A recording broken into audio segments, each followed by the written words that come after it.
네, 오늘 함께 읽은 본문 말씀 사무엘상 17장 말씀인데요. 아마 어린 주일학교 때로부터 어, 많이 듣고 들었던 그런 본문의 말씀이죠. 다윗이 여호와의 이름으로 만군의 여호와의 이름으로 블레셋 장수 골리앗을 때려눕히고 이스라엘에게 큰 승리를 가져오는 그런 본문입니다. 오늘 익숙한 본문이지만 함께 말씀을 살펴보면서 우리 교회 공동체와 우리 개인에게 향하신 주님의 뜻이 무엇인지를 함께 좀 살펴보도록 하겠습니다. 먼저 본문에 나오는 그 블레셋 민족의 역사를 좀 살펴보기를 원하는데요. 이 블레셋 사람들은 기원전 13세기에서 12세기경에 가나안 해안 지역으로 이주해온 민족이라고 합니다. 그리고 이제 우리 한글 성경에 블레셋이라고 되어 있죠. 이것은 히브리어로 펠레셰트라는 그런 말인데요. 여기에서 이제 오늘날 저희들이 알고 있는 팔레스타인 그 지역이 나오고 또 팔레스틴 민족이라고 하는 그런 이름이 유래가 되는 거죠. 그래서 이 블레셋 사람들의 주요 거주지는 성경을 보면 해안 지역과 내륙 지역으로 이렇게 나눠져 있습니다. 그래서 해안 지역에 아스돗, 아스겔론, 가자 세 가지 큰 도시가 있었고요. 내륙 지역에 에글론과 가시라고 하는 그런 지역에서 이제 주로 분포해서 살았던 그런 민족이죠. 그리고 이제 블레셋 사람들이 섬겼던 신들은 아마 그 다곤이라고 하는 그런 신이었고요. 또 아스타롯, 그 다음에 지난 시간에 저희들이 함께 나눴던 바알세북 이와 같은 신들을 섬기고 있었다고 그래요. 그리고 이제 성경 사무엘상 13장에 보면은 이 블레셋 민족은 이스라엘 민족이 철기를 사용하기 전에 철병기들을 가지고 있었죠. 그래서 그때 당시에 기록을 보면 사울과 요나단 외에는 청동기 무기를 가지고 이 블레셋을 이제 대적했던 그런 장면이 사무엘상 13장에 나와 있는 거죠. 그래서 청동기와 구리와 철은 상대가 되지 않는 거예요. 그래서 이제 늘 이 이스라엘 백성들에게 어려움을 끼치고 또 많은 폐해를 끼치고 했던 그런 민족이 바로 블레셋 족속이 되는 거죠. 그래서 성경 기록을 보면 사무엘 시대까지 이 블레셋 사람들은 그 강력한 군사력으로 이스라엘 공동체를 위협하고 괴롭히고 또 강탈하고 약탈했던 그런 장면들을 볼 수 있어요. 그리고 이제 결정적으로 사무엘상 4장에 보면 그때 당시에 제사장 엘리 제사장 때에 또 이 블레셋 민족이 쳐들어와서 그 두 아들이 이제 법궤를 메고 언약궤를 메고 전투에 나아가죠. 그런데 이제 아벡이라고 하는 그 지역의 전투에서 이 블레셋 백성들에게 군사들에게 언약궤를 빼앗기는 이제 그런 장면이 기록되어 있고요. 그 언약궤를 빼앗겼다는 그런 소식을 듣고 엘리가 이제 의자에서 굴러떨어져서 목이 부러져 죽었더라. 이런 기록이 사무엘상 4장에 이렇게 되어 있습니다.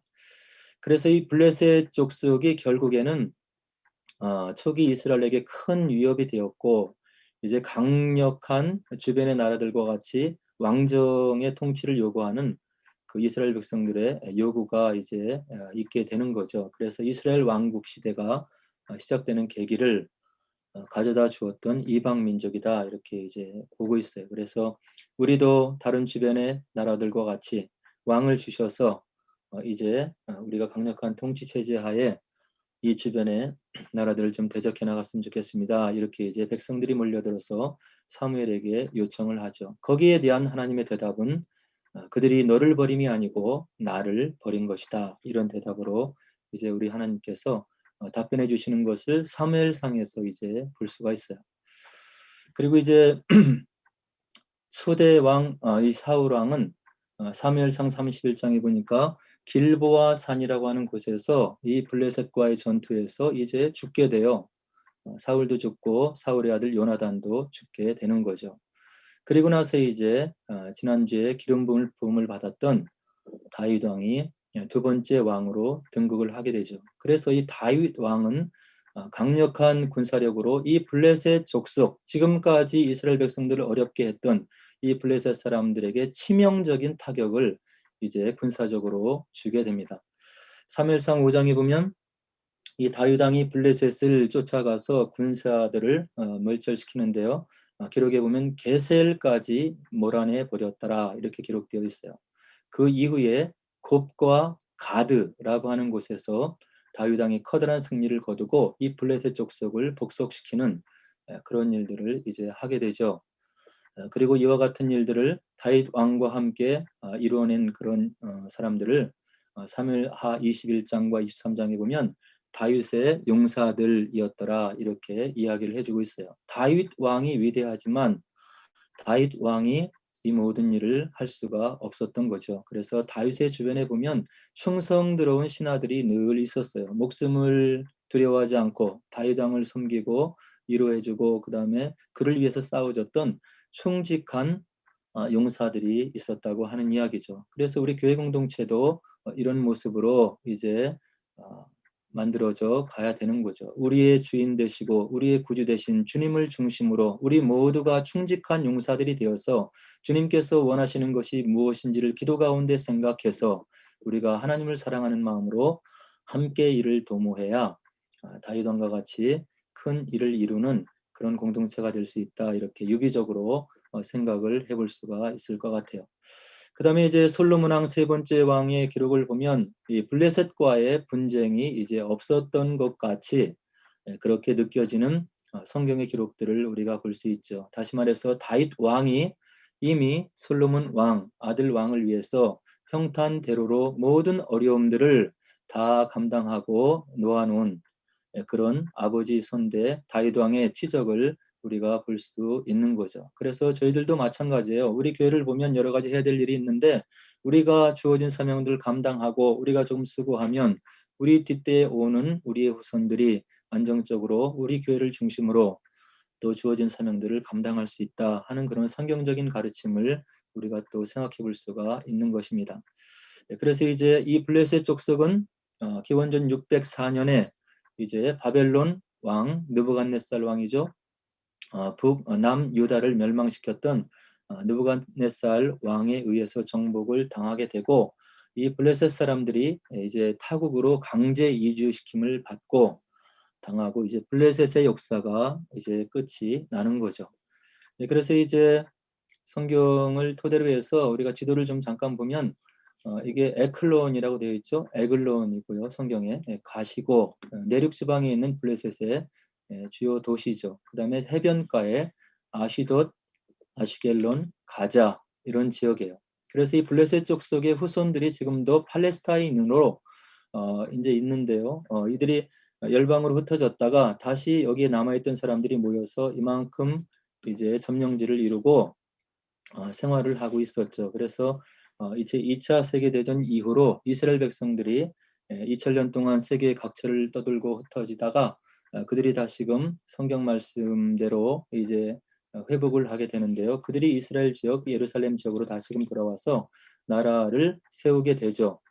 그래서 그것이 이제 오늘날 팔레스타인과 유대 백성들, 이스라엘이라고 하는 유대 백성들과의 이제 분쟁이 계속 끊이지 않고 있게 되는 그러한 역사의 골이 깊은 그런 민족 간의 이제 다툼이 되는 거죠. 그래서 이스라엘 백성들이 지금 이제 이 지역을 중심으로 살면서 여기 가자 지역에 지난번에 집중 포화를 떨어뜨리고 이제 여기에서 로켓을 많이 발사하고 이렇게 지금까지도 분쟁 가운데 있는 현대사의 역사를 우리가 살펴볼 수가 있습니다.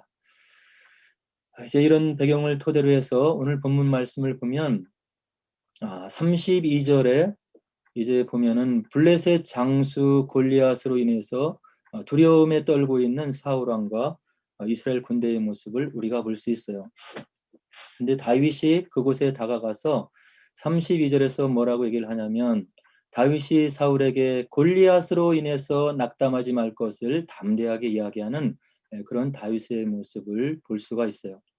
그리고 아무도 싸우려고 나서지 않는 상황에서 다윗이 자원하여 나서는 그런 모습을 우리가 32절에서 확인을 할 수 있는 거죠. 이미 골리앗이라고 하는 그 6척이나 되는 7척이나 되는 그런 골리앗 장수로 인해서 두려움에 떨고 이제 전의를 상실한 그런 사울 왕과 이스라엘 군대 앞에 담대히 나가서 이제 두려움에 낙담하지 말라. 그리고 내가 이 싸움을 대신하여 싸우겠다. 이렇게 담대하게 요구하는 다윗의 모습을 32절에서 확인을 할 수가 있는 거죠. 그래서 다윗이 이와 같은 믿음을 가지고 이제 나서게 되는데요. 참된 믿음을 가지고 있는 사람, 믿음의 사역을 감당하는 하나님의 사역자들이 되는 것입니다. 우리 교회도 마찬가지인 거죠. 우리가 교회 구성원을 이루고 있지만 교회로부터 무엇인가를 바라는 것이 아니라 나에게 주신 그 크신 사랑을 베풀어 주신 주님을 위해서 내가 이 땅의 삶을 살면서 우리 교회를 통해서 무엇을 할 것인가를 기도 가운데 찾고 또 수고로이 실행하는 그런 사람들이 참된 제자들이 된다고 하는 거죠. 그런데 이제 사울 왕은 이와 같이 자원하여 나서는 용사 다윗에게 무엇이라고 이야기를 하냐면 33절에 이와 같은 이야기를 사울 왕이 해주고 있어요. 내가 가서 저 블레셋 사람과 싸울 수 없을 것이다. 너는 소년이고 그는 어려서부터 용사이기 때문이다. 내가 싸울 수가 없을 것이다. 이와 같이 눈에 보이는 외관만을 가지고 싸움을 만류하는 사울 왕의 모습을 33절에서 우리가 확인을 할 수가 있습니다. 그래서 하나님 나라의 사역은, 하나님 나라의 일은 우리 눈앞에 보이는 내가 가지고 있는 능력을 바라보고 뒤로 물러서는 것이 아니고 눈에 보이고 손에 잡히는 현상들에 우리가 주저앉는 것이 아니고 내가 보는 시선에서 머무는 것이 아니고 하나님께서 보시는 그 시선을 기도 가운데 헤아려 알면서 하나님이 보는 것을 볼 수 있는 것을 우리가 믿음이라고 이야기를 해요. 내가 가지고 있는 것, 내가 할 수 있는 것, 나의 능력으로 이만큼 할 수 있는 것을 하는 것은 사람의 일이지 하나님의 일이 아니라고 하는 것을 오늘 본문 속에서도 분명하게 보여주고 있는 거예요.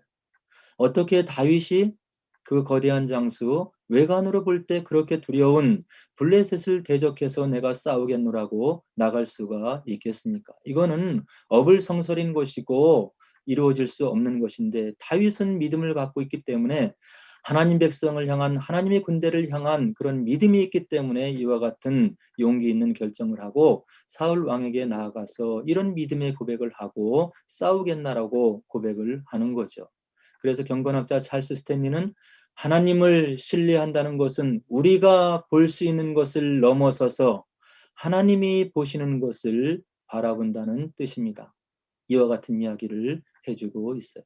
오늘 저와 여러분들은 신앙생활을 하면서 하나님의 일을 하면서 어떤 시선을 가지고 하나님의 일을 하고 있습니까? 우리가 하나님의 뜻을 헤아리고 있는지, 하나님이 바라보시고 하나님이 궁극적으로 소원하시는 그런 하나님의 시선을 우리가 갖고 있는 것인지, 아니면 우리가 우리 스스로를 메뚜기로 제한시키며 하나님의 일을 하지 못하는 그런 연약한 믿음 가운데 있는 것인지를 우리가 살펴서 헤아려야 된다 하는 생각을 오늘 가져보게 돼요. 이와 같이 사울에게 이제 대답을 들은 다윗, 사울 왕에게 답변하는 다윗의 음성들이 34절에서 37절에 우리가 살펴볼 수가 있어요. 35절에 보니까 내가 양치기로 있을 때 사자나 곰의 입에서 양의 새끼를 건져 내었습니다. 그 수염을 잡고 내가 쳐서 죽였습니다. 36절에 보니까 하나님의 군대를 모욕한 이 할례받지 않는 블레셋 사람으로부터 더더욱 나를 지켜주실 것입니다. 37절에 보니까 사자와 곰의 발톱에서 구원해 주신 하나님께서 이 블레셋 사람의 손에서도 건져내 주실 것입니다. 이것이 사울 왕에게 드리는 믿음 있는 다윗의 고백이었어요. 왜 이런 고백을 할 수 있었을까요? 지난날 하나님이 함께 하셨음을 체험한 믿음을, 그 살아있는 믿음을 가지고 있었던 다윗만이 할 수 있었던 말이었었던 거예요. 사자나 곰의 입에서 양의 새끼를 건져내었고 그 수염을 잡고 쳐 죽일 수 있게 해주었고 그 하나님께서 이 할례받지 않은 블레셋 사람으로부터 더더욱 나를 지켜주실 것이다. 이 블레셋 사람의 손에서도 건져내 주실 것이다. 그렇게 함께 해주신 하나님을 향한 특별한 열심이 있는 다윗의 믿음과 그의 고백을 오늘 본문에서 확인할 수가 있는 거죠. 하나님의 교회가 어려움을 당하는 가운데 있어도 하나님의 사역이 눈앞에 놓여 있는데도 마음의 열심이 일어나지 않는 것은 어떻게 보면 참되지 못한 믿음이라고도 우리가 생각할 수가 있는 거예요.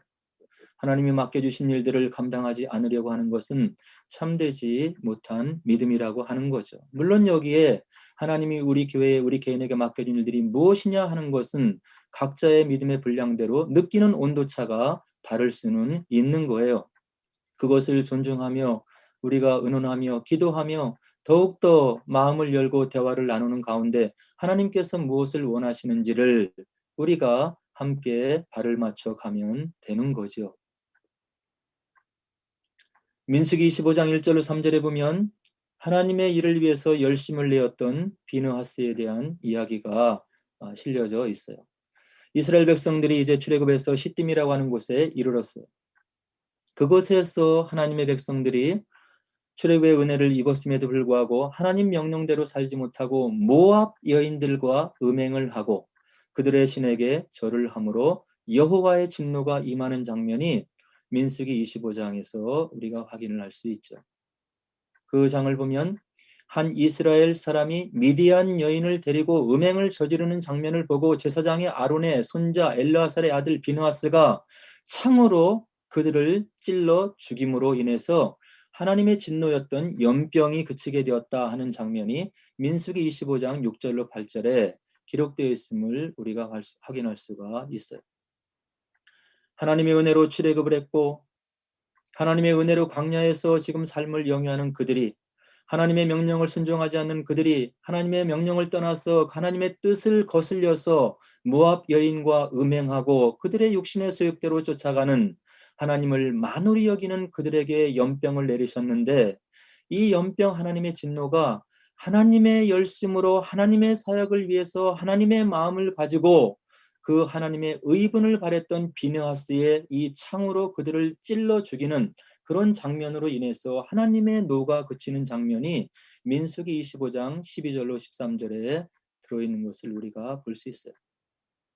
그래서 여호와께서 이 비느하스의 의분을 통해서 하나님의 마음을 시원케 해드리는 그런 장면을 목도하시고 이 비느하스에게 평화의 언약을 주시고 그의 자손에게 영원한 제사장의 직분을 맡기셨다고 하는 것을 민수기 25장 12절로 13절에서 우리가 확인할 수가 있는 거죠.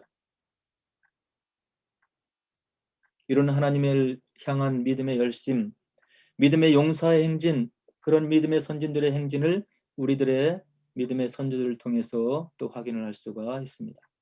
일제 그 어려운 시기, 정말로 힘든 그 시기, 신사참배를 맞서서 그것은 우상이라고 담대히 믿음을 선포하고 하나님의 뜻이 아님을 선포했던 우리 믿음의 선진들의 믿음의 행진을 우리가 한국 교회사를 통해서 확인을 해볼 수가 있는 거예요.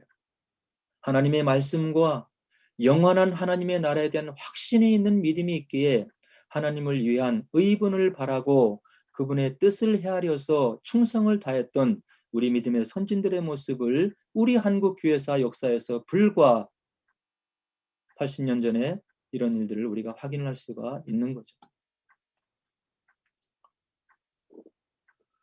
이와 같이 믿음의 고백을 하는 다윗에게 이제 사울 왕이 다음과 같은 이야기를 해요. 다윗의 담대한 믿음의 고백들을 들은 사울이 이제 전장으로 나갈 것을 허락해 줍니다.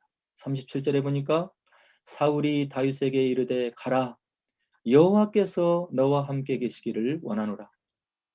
그래서 이제 사울 왕의 배려로 사울 왕이 주는 군복과 노트구를 이제 다윗이 입어봐요. 전투에 나가려고 하니까 군복을 입어야 되고 또 머리를 보호해야 되니까 노트구를 써보지만 그것은 다윗에게 맞지가 않는 것이었어요. 몸의 크기도 작을 뿐더러 또 익숙하지도 않는 그런 전투복이기 때문에 그것을 입어보고 사양하는 다윗의 모습을 38절에서 39절에서 확인을 할 수가 있죠. 그래서 40절에 보니까 그 다윗은 이제 전장에 나가게 되는데 평상시에 하던 대로 손에 막대기를 가지고 자신의 목자 주머니에 냇가에서 얻은 매끄러운 돌 5개를 넣고 물매를 가지고 블레셋 사람에게로 나아갔더라. 이렇게 40절이 우리들에게 이야기를 해주고 있죠. 사자와 곰을 맞서서 평상시에 싸웠던 그 하나님이 함께 하셨던 막대기, 그리고 그가 사자와 곰을 물리쳤던 물맷돌, 물매, 그리고 그걸 사용할 수 있는 돌을 가지고 이제 나아가는 다윗의 모습을 40절에서 확인할 수가 있는 거예요. 주어진 사명을 감당하기 위해서 평상시에 갈고 닦은 것을 가지고, 평상시에 준비했던 것을 가지고 맡겨지는 사역의 유용한 도구로 쓰임을 지금 가지고 있는 그런 다윗의 막대기와 물매를 우리가 볼 수가 있는 거죠. 하나님의 일을 하기 위해서 우리가 어떤 도구를 사용해야 되겠습니까? 하나님께서 이 땅에서 우리가 살아가면서 어떠한 도구를 사용하라고 성경 말씀, 하나님 말씀, 하나님의 영혼이 묻어있는, 담겨있는 그 말씀을 통해서 우리들에게 주셨냐고 하는 이야기죠. 그것은 두 가지인데, 우리 주님을 따르는 주의 백성들에게 주신 하나님의 유용한 도구는 기도와 말씀인 거예요. 우리가 하나님의 뜻을 깨달아 하는 데는 개인의 경험과 생각과 지식과 의견으로 나아가면 모두가 다 다른 길로 갈 수밖에 없는 거예요.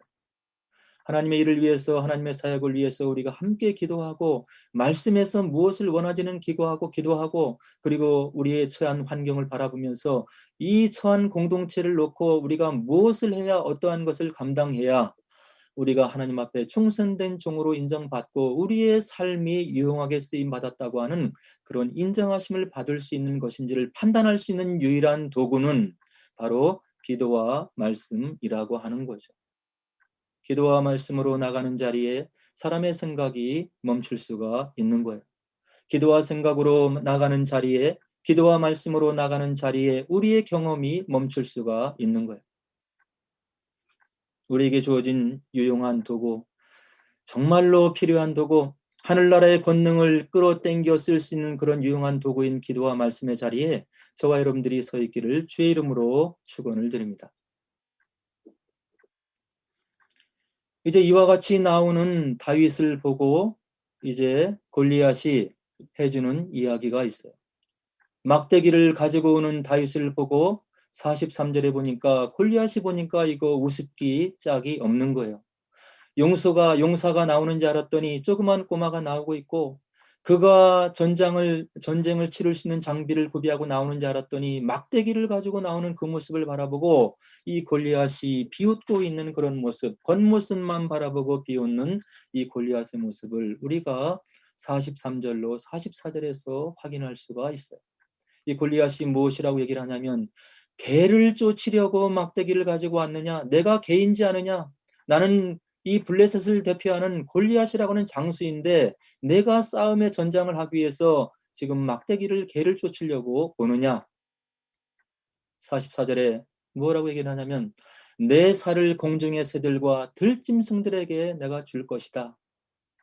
이와 같이 교만한 마음으로 나오는 골리앗을 향해서 다윗이 선포하는 믿음이 이어서 나와 있어요. 45절에 보니까 너는 칼과 창과 단창으로 내게 나아오거니와 나는 만군의 여호와의 이름 곧 내가 모욕하는 이스라엘의 군대의 하나님의 이름으로 내게 나아가노라. 너는 창과 칼과 단창으로 내게 나아오거니와 나는 만군의 여호와의 이름 내가 모욕하는 이스라엘의 군대의 하나님의 이름으로 내게 나아가노라. 47절에 다윗의 믿음의 선포가 이어지는데, 여호와의 구원하심이 칼과 창에 있지 아니함을 이 무리에게 알게 하리라. 전쟁은 여호와께 속한 것인즉 그가 너희를 우리 손에 넘기시리라. 믿음의 선포를 하고 있는 거예요. 만군의 여호와의 이름을 온전히 믿는 다윗의 믿음을 두 구절에서 우리가 확인할 수가 있는 거죠. 전쟁이 여호와께 속한 것임을 온전히 믿는 다윗의 믿음을 우리가 확인할 수가 있는 거예요. 오늘 저와 여러분들의 믿음은 어디에 놓여 있습니까? 이와 같이 믿음의 고백을 선포하고 만군의 여호와의 이름, 이스라엘의 군대의 하나님으로 이름으로 나가는 다윗에게 49절에 보니까 그 믿음 그대로 다윗에게 승리를 주시는 여호와의 모습을 우리가 하나님의 말씀에서 확인하게 됩니다. 49절에 보니까 손을 주머니에 넣어 돌을 가지고 물매로 던져 블레셋 사람의 이마를 치매 돌이 그의 이마에 박히니 땅에 엎드러지니라. 우리는 하나님의 시선을 가져야 돼.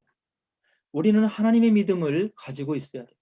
하나님이 나와 개인과 우리 가족과 우리 믿음의 공동체를 향한 뜻이 무엇인지를 기도 가운데 말씀 가운데 헤아려 알 수 있는 그런 믿음의 안목과 시야가 우리에게 있어야 되는 거예요. 하나님의 기도로 하나님의 말씀으로 하나님께 나아가서 무릎을 꿇는 그 미륵 가운데 주시는 음성에 우리의 모든 것을 내려놓을 수 있는 그런 순종함이 있을 때 그 공동체를 통해서 하나님의 역사가 일어남을 우리는 성경을 통해서 교사를 통해서 우리가 누누이 확인을 할 수가 있는 것입니다. 우리들이 얼마 안 되는 생애를 살아가고 있지만 우리의 삶 속에서도 우리는 수많은 골리앗들을 우리가 만나고 있어요. 우리의 힘으로, 우리의 경험으로, 우리의 생각으로 이길 수 없는, 내가 감당할 수 없다고 하는 그런 골리앗들을 우리의 가정에서 우리가 만날 수 있고, 우리의 직장에서 만날 수 있고, 우리의 신앙 공동체 생활에서 만날 수가 있는 거죠. 그때 우리가 해야 될 일은 오늘 다윗과 같이 평상시 했던 대로 기도와 말씀으로 평상시에 사용했던 무기를 가지고 그 기도와 말씀으로 주님의 뜻이 무엇인지를 살피고 그곳에 하나님의 뜻이 있음을 믿겨지고 마음의 평안이 오면 거기에 아멘으로 모든 것을 내려놓을 수 있는 믿음이 우리 가운데 있어야 된다고 하는 것을 오늘 본문이 하나님의 말씀이 우리들에게 주시는 하나님의 교훈이고 뜻이라고 하는 그런 이야기입니다. 우리를 향한 주님의 약속을 믿어야 되는 것. 우리 주님께서 어떤 약속을 주셨습니까? 요한복음 16장 33절에 보니까 이것을 너희에게 이르는 것은 너희로 내 안에서 평안을 누리게 하려 함이라. 세상에서는 너희가 환난을 당하나 담대하라. 내가 세상을 이기었노라. 크고 작은 골리앗들, 육신의 어려움들, 물질의 어려움들, 관계의 어려움들, 여러 가지 많은 골리앗들이 있지만 하나님께서 우리 주님께서 우리를 사랑하는 음성으로 요한복음 16장 33절에서 주시는 언약의 말씀이 있는데 세상에서는 너희가 환난을 당하나 담대하라. 내가 세상을 이기었노라. 우리 믿음이 여기에 놓여 있어야 되는 거예요. 우리 주님께서 요한복음 16장 23절 24절에 또 뭐라고 얘기를 해주시냐면 내가 진실로 진실로 너희에게 이르노니 너희가 무엇이든지 아버지께 구하는 것을 내 이름으로 주시리라. 지금까지는 너희가 내 이름으로 아무것도 구하지 아니하였으나 구하라. 그리하면 받으리니 너희 기쁨이 충만하리라. 우리가 기도와 말씀 가운데 주님의 뜻 가운데 있으면 무엇이든지 아버지께 구하는 것을 내 이름으로 주시리라. 지금까지는 너희가 내 이름으로 아무것도 구하지 아니하였으나 구하라. 가정을 위해서 너희의 삶의 목표를 위해서 교회 공동체를 위해서 구하라. 그러면 받으리라. 그로 인해서 너희 기쁨이 충만하리라. 우리가 이 땅에서 수백 년 수천 년 사는 것이 아니에요. 하나님의 뜻이 있으면 섭리가 있으면 우리가 장수한 삶을 살 수 있지만 우리는 언제 어느 때 하나님 나라에 불려 올라갈지 모르는 그런 연약한 인생의 삶을 살고 있는 거죠. 단 한 치의 앞을 단 몇 분 뒤의 삶을 예측하지 못하며 우리가 살아가고 있는 거예요. 이런 바람 앞에 등잔과 같은 이런 삶의 연약함을 우리가 인식해야 하나님 나라의 큰 손, 하나님의 뜻을 우리가 믿음 가운데 구할 수 있는 마음의 갈급함이 일어나게 되는 것. 주님의 뜻이 무엇일까? 나의 생애를 통해서 이루시고자 하시는 주님의 뜻이 무엇일까? 우리 가정을 통해서 이루시고자 하는 주님의 뜻이 무엇일까? 우리 교회를 통해서 이루시고자 하는 주님의 뜻이 무엇일까를 우리가 말씀 가운데 기도 가운데 묵상하면 우리 마음 가운데 살아계신 주님께서 울림을 주실 것이고 그 음성을 우리가 순종할 때 이런 기적의 역사, 우리의 마음 가운데 기쁨이 충만한 삶의 역사가 있을 것이라고 하는 것을 우리 주님께서 그분의 이름을 걸고 우리들에게 지금 해주시고 있는 거예요. 바라기는 오늘 다윗이 가졌던 이런 믿음을, 이런 참된 믿음을, 주님 나라를 위한 정말로 열심히 있는 그런 마음을 저와 여러분들이 소유해서 이 땅에 얼마 되지 않는 삶을, 주님이 기뻐하시는 삶을 살고 우리가 희생하면서 기뻐하고 섬기면서 기뻐하고 주님의 뜻을 온전히 이루어드리는 그런 주님이 인정하시는 그런 삶을 사시기를 주님의 이름으로 간절히 축원을 드립니다. 이제 오늘 본문의 말씀 다시 한번 우리 마음속에 새기면서 다윗과 같은 믿음을 주옵소서. 지나간 날의 나의 삶 속에 우리 가정 속에 역사하셨던 그 하나님을 내가 기억하오니 이런 산 믿음을 내가 갖기를 원하나이다. 주님 나라의 뜻을 헤아리기를 원하고 그것을 위해서 내가 기쁨으로 순종하기를 원하고 주님의 뜻을 이루어드리는 복된 심령 가정되고 우리 교회 되기를 원하나이다. 이런 기도를 우리 주님께 함께 드리도록 하겠습니다. 다 같이 기도하겠습니다.